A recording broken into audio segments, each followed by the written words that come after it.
خداوندا میں تیرے نام سے آغاز کرتا ہوں، خداوندا میں تیرے نام سے آغاز کرتا ہوں، تیرا بندہ ہوں، تیری رحمتوں پہ ناز کرتا ہوں، فقط تیری مدد اور استعانت کے بھروسے پر مجھے اڑنا نہیں آتا مگر پرواز کرتا ہوں۔ کیا تو نے نہیں دیکھا دریا کی روانی میں، کیا تو نے نہیں دیکھا دریا کی روانی میں، بہتے ہوئے پانی میں تیور بھی تو اس کا ہے،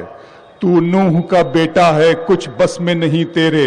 کشتی بھی تو اس کی ہے لنگر بھی تو اس کا ہے،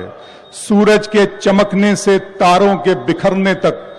موجوں کے تھپیڑوں سے طوفان کے ٹھہرنے تک، کیا تو نے نہیں دیکھا پیکر بھی تو اس کا ہے، کیا تو نے نہیں دیکھا وہ خاک کے ذروں سے سورج بھی بناتا ہے تارے بھی بناتا ہے، میں کیا ہوں میرا کیا ہے مٹی ہی سمجھ مجھ کو، پتھر ہی سہی لیکن پتھر بھی تو اس کا ہے۔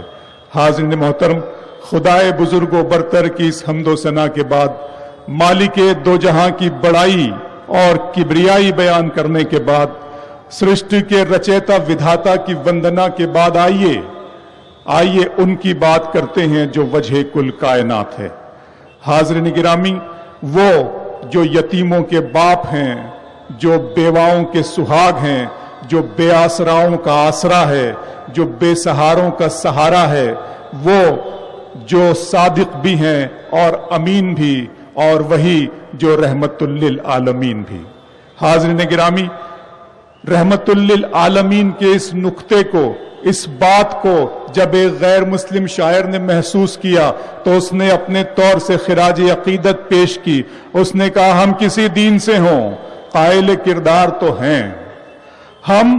کسی دین سے ہوں قائل کردار تو ہیں، ہم ثنا خان شہ حیدر کرار تو ہیں، نام لیوا ہے محمد کے پرستار تو ہیں، یعنی مجبور پہ احمد مختار تو ہیں، عشق ہو جائے کسی سے کوئی چارہ تو نہیں، صرف مسلم کا محمد پہ اجارہ تو نہیں۔ حاضرین گرامی، اللہ کے رسول کی ذات مقدس اس روئے زمین پر بسنے والے تمام انسانوں کے لیے محسن انسانیت بن کر اتاری گئی ہے، نجات دہندہ بن کر اتاری گئی ہے۔ میں چاہتا ہوں کہ یاد ارجن سنگھ سے وابستہ اس مشاعرے کی شروعات اور اس کا آغاز بابرکت ہو، نورانی ہو، خوشبودار ہو، معطر ہو، جس کی اس دیش ہی کو نہیں بلکہ پوری دنیا کو ضرورت ہے۔ میں یہ بھی چاہتا ہوں کہ نعت پاک سنانے کی سعادت آپ ہی کے بھوپال میں جنم سپوت جناب وجے تیواری صاحب کے حصے میں جائے۔ میں چاہتا ہوں کہ وہ آئیں اور اس خوبصورت محفل مشاعرہ کا نورانی آغاز فرمائیں۔ جناب وجے تیواری صاحب، جناب وجے تیواری صاحب نعت پاک کے حوالے سے۔ زمین کو فلک کا سلام آ رہا ہے، لبوں پر خدا کا کلام آ رہا ہے، زمین کو فلک کا سلام آ رہا ہے، صلاتین عالم اٹھیں سر جھکا لیں، رسول خدا کا غلام آ رہا ہے۔ عالی جناب وجے تیواری صاحب، ذرا سی آپ سے گزارش ہے کہ شور شرابہ یا پیچھے اس طرف سے ہو تو یہ ذرا سا ختم کر دیں، نعت پاک پڑھی جائے گی، اس کے بعد میں غزل کے باقاعدہ دور کا آغاز ہو جائے گا۔ جناب وجے تیواری۔